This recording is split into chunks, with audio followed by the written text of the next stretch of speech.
I was lucky enough, I was out at the VA clinic out there talking to one of the doctors, and I told her since our company, I was in the 537 Quarter Master Battalion, and since it split up in England into companies, so I just figured we didn't have a history, because I was, like I was talking to the guy out there with the 5th Indian Special Brigade, I was attached to that, working on the Omaha Beach.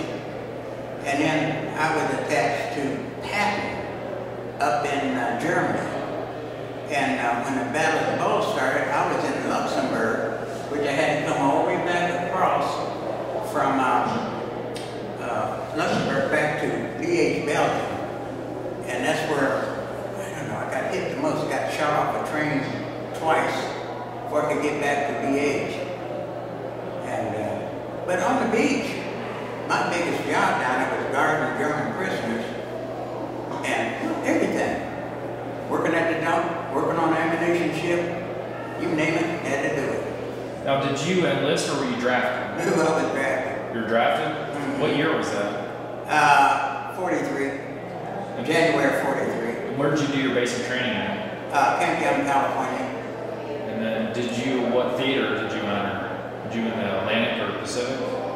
Pardon? Did you enter the Atlantic theater?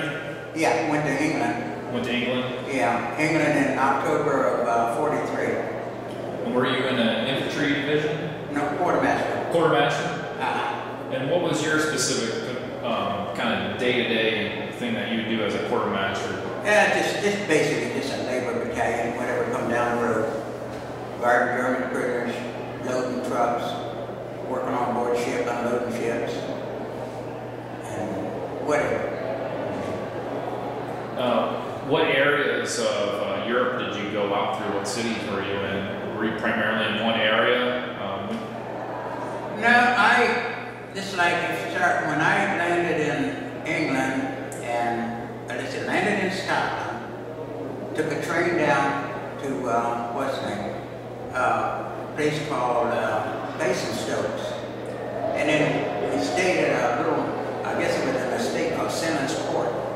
And we lived in Quasian huts at Simmons Court. And then we worked at a depot called G45, you know, moving supplies. And then when D-Day come, actually when D-Day come, I was in the hospital. And the same day, on June the 6th, they started bringing in casualties.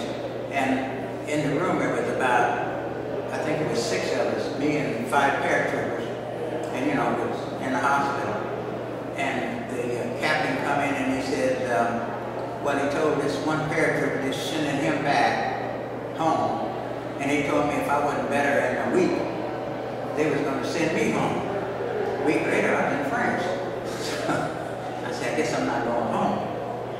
So yeah, and then we landed on Utah Beach, and we had to drop our full packs, make a light pack, and we marched from about 5 in the evening to about 5 the next morning to get to the Omaha Beach. And that's where we set up our tents on the Omaha Beach. And that was D plus how many days? I'd say about 10 or 11 days.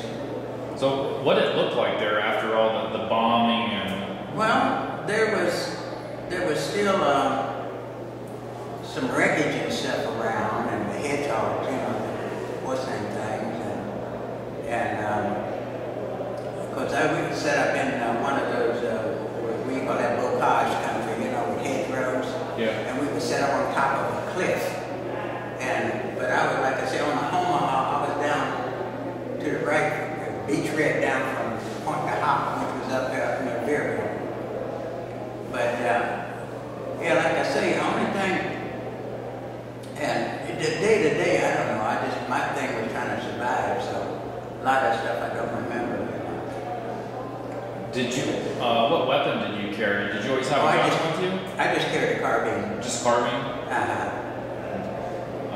What year did you come back to the States? I come back in November 1945. I put in 2 years over there, a little 2 years. What memory sticks out the most to you through your whole service?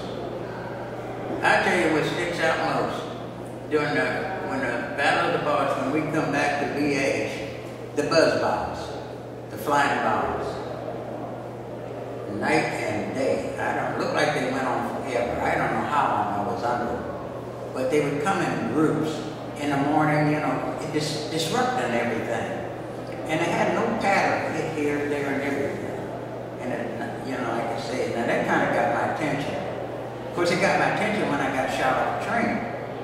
But did you get hit, actually hit with a bullet?